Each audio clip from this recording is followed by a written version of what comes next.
Hello and welcome to The Entrepreneurs on Monocle Radio, the show all about inspiring people, innovative companies and fresh ideas in global business. Today's episode is imbued with a singularly Australian fragrance and flavour. First, we'll meet the CEO of an easy-drinking gin that celebrates the subtle taste of the country's native ingredients. Australia is famous for having a bunch of plants and animals that exist nowhere else. Once we landed on the final recipe, we were thrilled to have all these amazing Australian botanicals. When we tried to bring those into other countries, we quickly learned this is going to be an issue. And later, we'll hear from the owner of a flower shop in a Sydney suburb that's on a mission to elevate the status of Australian flora. We get a lot of flowers that come from the farm that I grew up on. It's just so unique what we have growing here in Australia. This is The Entrepreneurs, with me, Tom Edwards.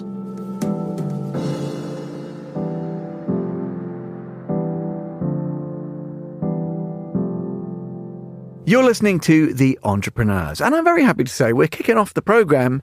It's a two-hander around the table. The show's producer, Laura Kramer, is alongside me here in Studio One. Hi, Laura. Hi, Tom. Nice to share the desk with you here in Monocle Towers. Now, can I say that you do love a strong beverage?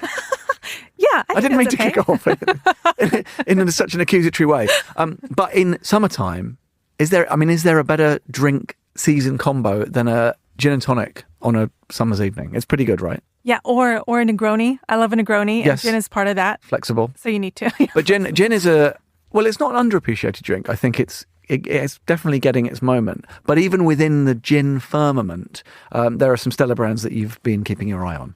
Absolutely. One that kept catching my eye, actually, and it's very visibly why, is Papa Salt. And the reason I say that is because the bottle is this really striking, beautiful color. You just imagine like you're in the ocean in a very tropical place. So I invited the co-founder and CEO of it, Charlie Maas, to stop by Midori House to tell me more about it. It has a little bit of a celebrity connection. I'm not going to give away anything. You'll hear it in the interview. But he stopped by and he told me about the start of the journey. So we have 5 founders in Papa Salt Gin. It's myself and my wife, Regan. Regan worked on a movie with Margot Robbie in 2015. So there's Margot, her husband, Tom Ackerley, and their business partner, Josie McNamara. We've been friends for 10 years. My family has been in the spirits business for 3 generations. So in 2018, Tom, Margot, and Josie called Regan and I up and said, could you walk us through the process of what it would be like if we wanted to make our own gin? And I said, absolutely. Margot tells the story. She said, we asked Charlie, how hard could it be to make your own gin? And I do remember that question. And I believe my answer was, it's pretty easy to make your own one. It's pretty hard to make a good one. And that started a journey in 2018 that took us 5 years to get a product out to market. Part of that is because it was no one's full-time job. I was working on another brand at the time. Everybody else in the interim were making films, and everybody was also having children. I mean, there was a lot that happened in that space of the 5 years. But at the end of it, we launched in 2023 in Australia. It's been 2 years out now, and it's really going well in Australia. We launched last year in the UK, and then this summer we were in Spain and Italy. It was a product we made in the back garden, and our intent was to make a sunny, easy drinking gin you can drink with your friends. And that idea, that concept is really infused in the entire brand. We wanted to make a gin that celebrated those long, sunny days with your friends, or rainy days if you're at a pub in London. That's fine by me. I think it still works. So that was really our intent, and that took a while to get that right. Yeah, 59 variations, 59 attempts. 59 distilled recipes, which means when you're making gin, you take a spirit base. So in essence, you take vodka and you put it back in a still, which is a giant teapot, for lack of a better term. I'm sure all the distillers out there are furious with me, but I'm trying to explain this for the layman. So you put the vodka back in the still, or any neutral spirit, and then you put in botanicals. So it has to be juniper, but you can put in anything else you want in there to give it flavor, and then you redistill that. It vaporizes, and you collect the alcohol in another container. And so what you're left with is a bunch of natural flavor added to a base spirit.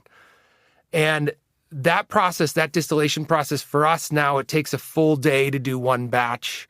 And then you have to let it sit for a while. You don't try it for a while. So that's a distilled recipe. So we did 59 of those. You can imagine, and then they would have to pack them up, ship them to the States, because we were producing in Australia with our distiller at the Lord Byron Distillery, and they were sending it to us. This was during COVID.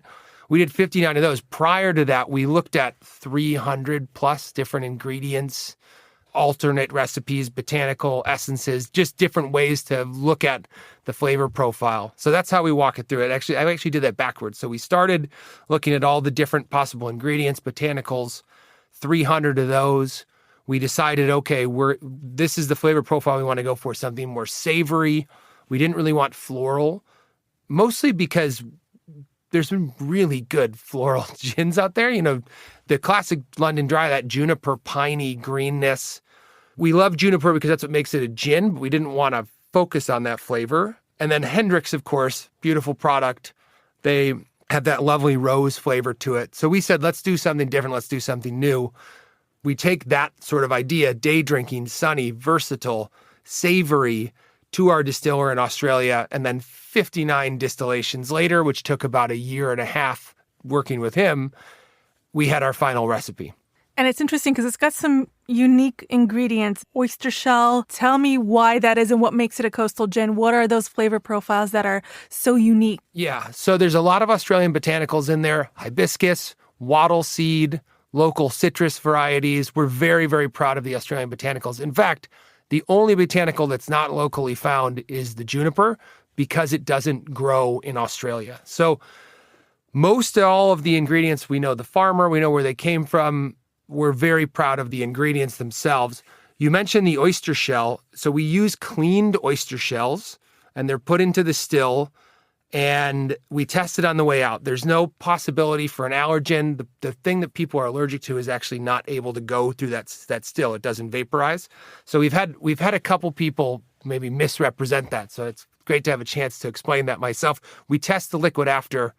There's not an allergen present. But what the oyster shell does is it gives just a hint of salinity. It gives a hint of that minerality. And it's almost like sprinkling a little salt across a dish. Once it's done, it really pulls the flavors in together. So when you drink Papa Salt, you get a lot of citrus up front. The middle is spicy. There's peppercorn, there's ginger, and then it's really smooth in the end. And the smoothness comes from wattle seed, which is an Australian ingredient. Wattle seeds are the seed of any of 120 species of acacia tree that grow in Australia.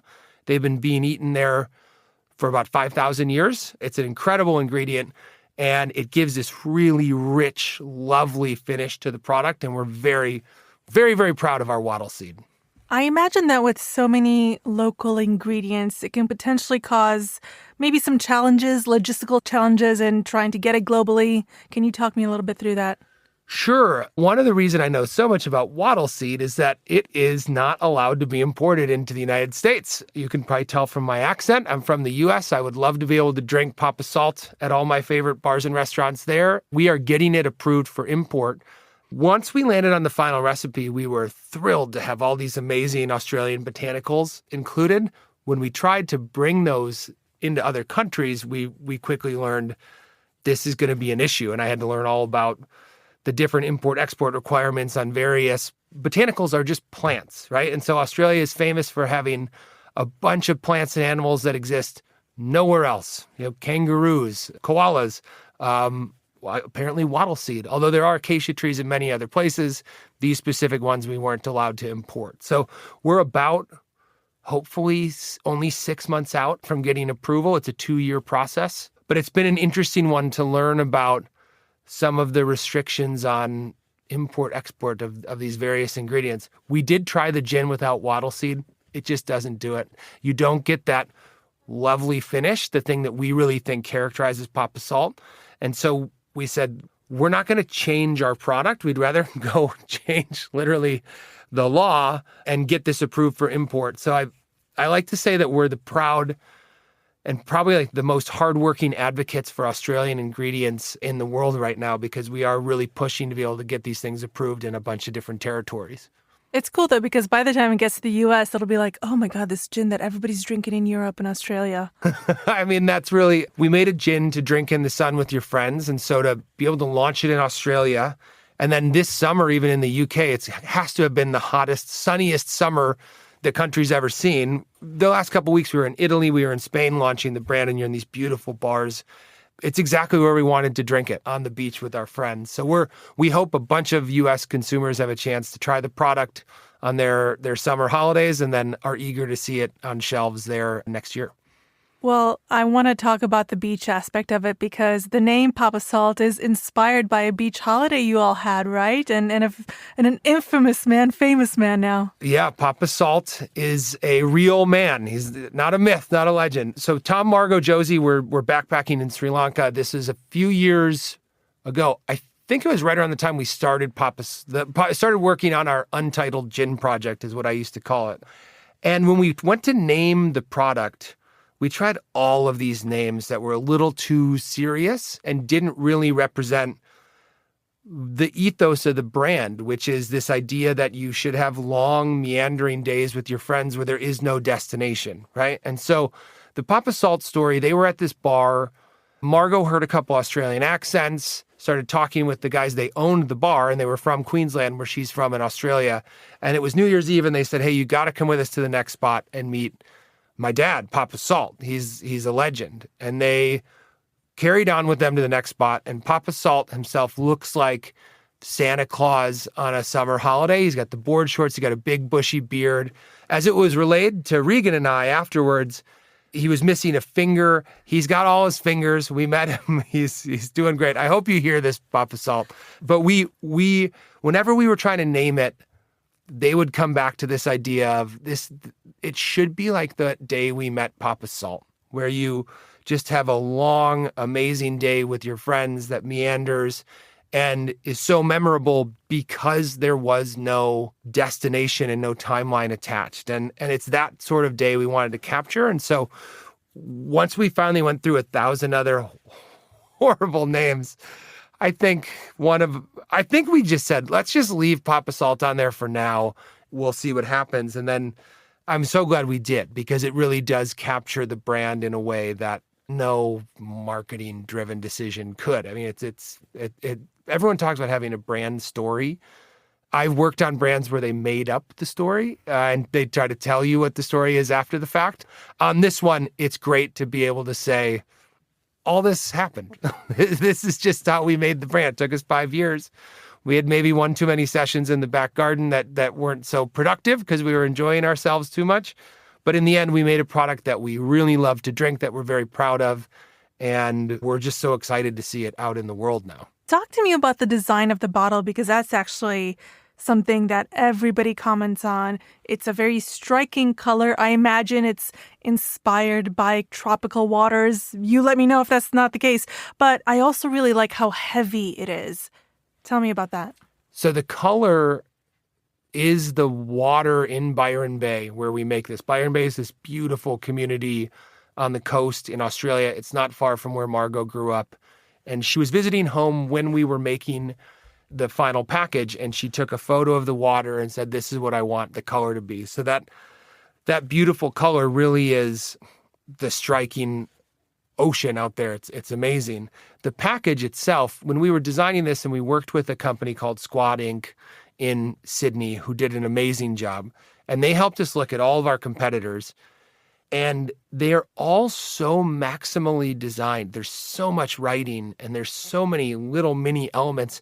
And in any singular bottle, it looks great, and it provides a lot of information. When you put 20 of them on a shelf, whether it's at a store or a bar, it becomes very hard to focus on anything. It's like a Jackson Pollock painting. So their insight, which we really loved, was they said, why don't we stand out with simplicity of the package? And that really matched what we were trying to do with the liquid. Clean, simple. We always talked about mixing something with soda because tonic can be a pretty specific flavor. I know this is controversial in the UK especially. It makes a great gin and tonic, but mixing with soda, we think, invited some other people into the brand. And of course, you could still mix it with tonic. So to us, the simplicity of the occasion, the simplicity of the liquid was very important. And now all of a sudden, this wonderful design agency is saying, let's go as simple as possible with the bottle. And so on the front, the only things on there are what you have to legally have on there: the brand name, the category, gin, and then the size and the ABV. And once you put it on a bar, it really does stand out for that simplicity. It almost glows. There's a really nice sea glass finish on the bottle as well that, again, we wanted to evoke the sea and being at the beach. And you did ask earlier about coastal gin. Coastal gin isn't an actual designation. There are a lot of brands out now pushing coastal gin. Most of them are trying to push some connection to the actual water. So, for example, sea kelp is a botanical you can use in gin. It gives a real nice brininess to it. That for us was a little too specific. We call it a coastal gin because we want to drink it on a coast somewhere. It was, again, more about the lifestyle. The oyster shell and that salinity does match the flavor profile one would expect. And even the name Papa Salt, we loved. It is the guy's name. Like, we didn't make that up, but we also liked the salt in there to tie to the sea. So there's a couple places where all these things sort of marry up, and the various stories of the brand sort of coalesced around this idea of simple beach, sun. And that's, I think, really reflected in the package as well. Well, on that note, then, what does success look like over the next, let's say, 12 months? Over the next 12 months, we'd love to get a bottle into as many hands as we can in the UK, Spain, Italy, Australia, New Zealand. Those are all places we're on sale now. From an operations standpoint, I need to get my wattle seed approved in the United States so I can start selling it in the bars near my home and really enjoy it in the US. In your head, you think, oh, we're going to open up Italy and Spain, and these are separate markets. And then you think about the US, and at first it's one market, and then you're like, no, that's 50 different markets that you all have to go to and get different distributors. We've had a lot of fun, whether it's Australia, the UK, Spain, Italy, visiting all these places. I don't know if I'm more excited or more scared about the US just because it's so big. Maybe you'll find us in a big Papa Salt Winnebago, just driving Route 66 to cover it all. Keep your eyes peeled. That was Charlie Maas, the co-founder and CEO of Papa Salt, and you can find out more and get sampling, like Laura, I think, might have been doing, by heading to papasaltgin.com.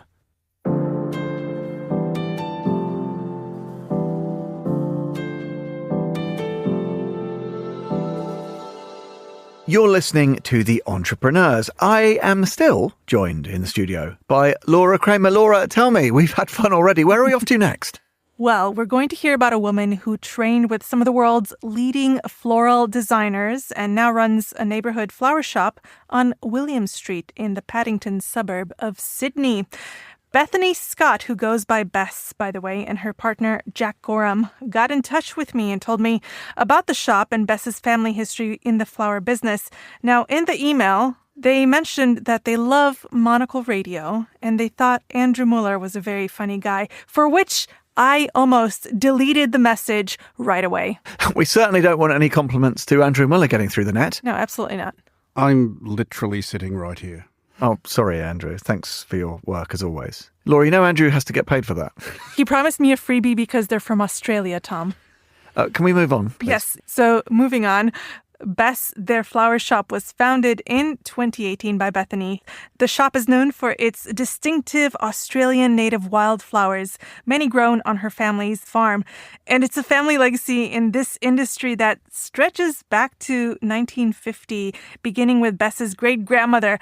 It's continued to grow through the generations. Her grandfather was one of the first, actually, to sell a mixed wildflower bouquet long before it became common practice. In fact, they still have a stand at the Sydney Flower Market called East Coast Wildflowers. So, Bess grew up around the business. In fact, she says it's some of the happiest childhood memories. And, she remembers early mornings and the markets, running around on the farm with her three sisters. It was natural that she'd obviously continue the family tradition. And this is a good one for you, Laura, because you love your fresh flowers. And I should point out, because our global listeners won't know this, you always have blooms on your desk, brightening up and freshening up the air here in Monocle Towers, don't you? I do. It is one of my favorite things, and I always recommend flower bouquets as gifts. It's just such a thoughtful gesture, and it's always so nice. You look at them, you think about the person who got them for you. It's just pure joy. So I was very excited to chat to Bess and her partner Jack about the shop, and Jack began by giving me a little crash course in the Australian wildflower varieties. In Australia, we're really gifted with what is botanically available. It's really, really different, and in nowhere else in the world was that more starkly apparent than maybe the flower markets in London. The flowers are really beautiful in the UK, but we really missed like flannel flowers, banksias, eucalyptus varieties, and it made us understand how amazing the flowers are in Australia, how different they are to the rest of the world. And we wanted to share how gifted Australia is with our wider audience and to really challenge a stigma that was apparent in Australia, that people think that natives are a bit passé or unfashionable, but actually there are so many different varieties that are unworldly, really beautiful in their own way, and on a good day challenge a rose or challenge a tulip. And we're trying to elevate wildflowers to the status of, say, like a beautiful rose. It's interesting because I went on your Instagram page and also on your website, and I saw some of the beautiful bouquets that you put together. I saw you also worked with the Sydney Opera House recently with these tall leaf-like things. I don't know how you'd really call them. But I was just so jealous because I was like, they are stunning. Yeah, it's just so unique what we have growing here in Australia, like Jack said. So, yeah, we want to share with everyone back home here in Australia, but also the wider community as well, how special what we have here is. And we're very lucky to have some amazing clients like the Opera House, like the restaurants there, some beautiful spaces that we can show. Those stems you saw are giant. They're almost look like something from Jurassic Park. So it's a very cool thing to display in the Opera House.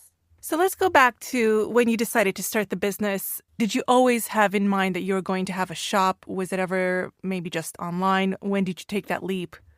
So when we were living in the UK, we actually looked at buying a business in Angel in London. And we just did the figures, and we were kind of got a bit of fatigue from being a couple of broke Aussies in London.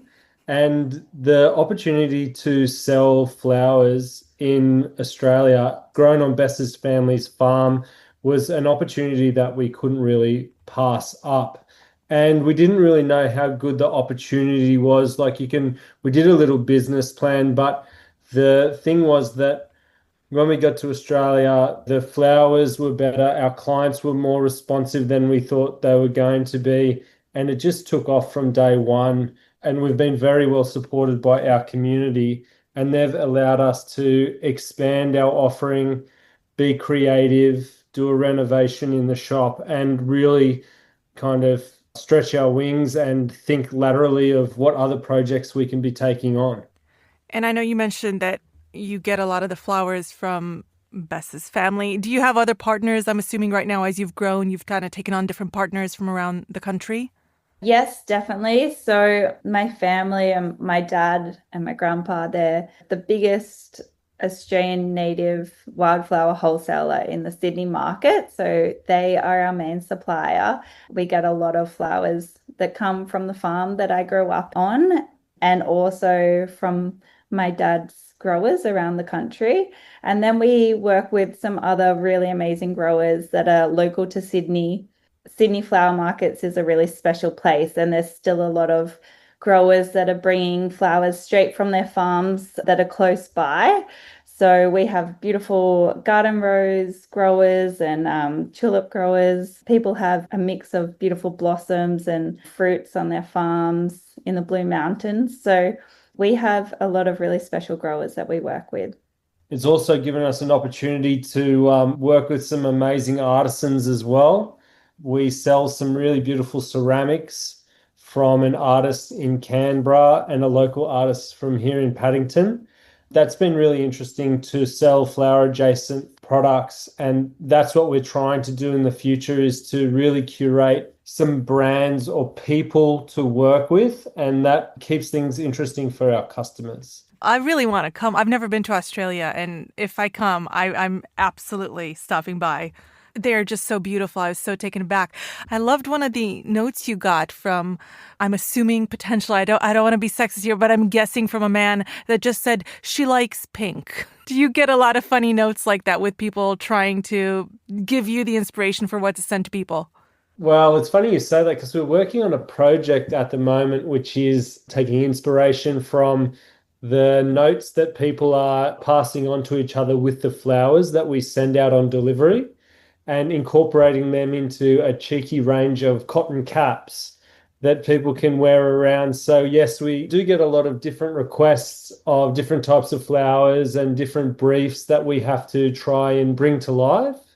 And that really challenges us. And a lot of people are equally as relaxed about what we might do, because a lot of people really trust us to make something really beautiful for their loved ones or for their homes. So yeah, it's a balance of people that are quite particular and a lot of people that are, more fast and loose.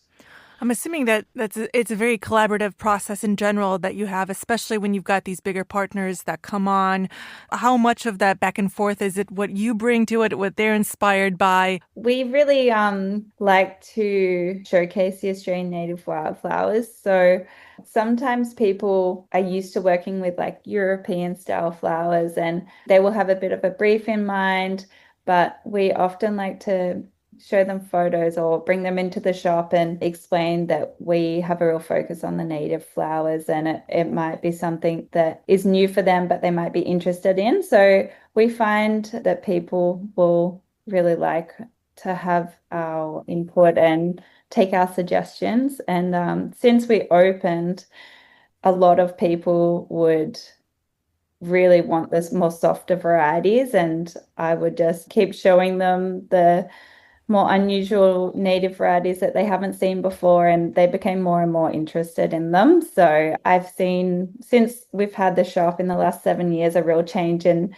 mindset around the native flowers, and people are really way more interested in them now. So yeah, great. People need to get to know you and your brand before they'll give you too much freedom, like when you open the doors on day one, you're not going to have an amazing client with a brief that's going to be quite open, but when you've been in business for 7 years, a lot of people will come to you and collaborate with you and ask you, what do you think would be best here? Or this is my idea. Do you like it? Would you like to do something else? So we've got runs on the board now. I think you get a better product when you do collaborate and listen to each other. Yeah. Well, speaking of that, was there a moment in these 7 years that you think really changed the trajectory of Bess from when you started out and where you really felt like, oh, we really have something here? You said you already had a lot of support from the community when you started out, but was there a point when something actually changed the trajectory of the business? There's been points, we regularly have a point where we're like, oh, I can't believe, we're still just a very modest little flower shop, but there's all these little milestones that we reach and we can't believe it. And we look at each other and we're like, that's amazing. One moment was we did the David Jones Flower Show, which is probably the biggest flower job in Australia. And to be selected for that, even if it was only a couple of times we did that with David Jones, that's a real big moment for us. That was what stuck out for me as a real accolade, that we are seen in our community as people that create really beautiful things that can be trusted with a big project. Yeah, the Sydney florist community is actually really competitive, and there's a lot of really amazing creative florists. So when we were selected amongst some of the best florists in Sydney, it makes you realize that, yeah, people are noticing what we do, and that feels really like a big moment for us. What's next for you? Tell us what we can look forward to. Well, we're launching a new website, but that's just a little bit of operational kind of, it's going to make things a bit easier. But we really want to collaborate. We want to reach out to people and do something cool together that is going to create interest. And there's lots of amazing people out there who have ideas. We want to meet them and we want to do things with them. So that's what excites us is, other people. I have a background in fine arts and sculpture, which I love doing. And I've always got in the back of my mind that now the shop is running so smoothly and we've got beautiful flowers coming out the door every day. And I just would love to get the shop moving in a direction where we can, like Jack said, collaborate and do exciting projects, maybe some more sculptural things or something more artistic with whoever it might be. So I'm always trying to take the shop in that direction of some artistic collaborations. I'm not sure exactly where that will take us, but recently or last year we did a big renovation of the shop, which was, very consuming for us. And then now this year has been a big focus on getting the shop working really well and making sure our product is consistent and beautiful. And I'm really excited about this next phase of creativity and trying new things, whether it's like bigger installations and projects that are less focused on events or corporate events or making money, but more a creative focus and just something, our own projects that we can work on ourselves. So showcasing the flowers that we have available, because we have some really special things available from our family's farm. That was Bess Scott and Jack Gorham of Bess Paddington, and you can find out more about the business by heading to besspaddington.com.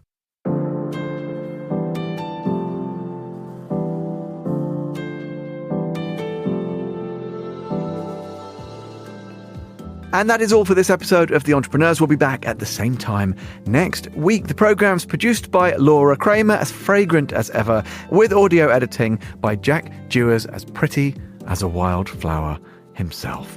You can listen again and find out more about the show at monocle.com or follow us wherever you get your audio.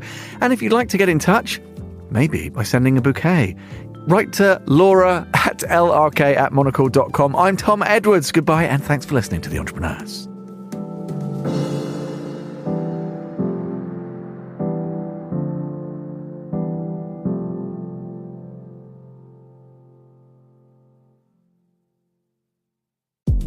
Are you building something better? So are we. This September, Monocle's Quality of Life Conference brings together founders, creatives, and changemakers for 3 days of smart conversation, big ideas, and generous hospitality. From the future of cities to people-first leadership, we'll explore what it means to build with purpose and live well. Find out more and book your seat at monocle.com/conference.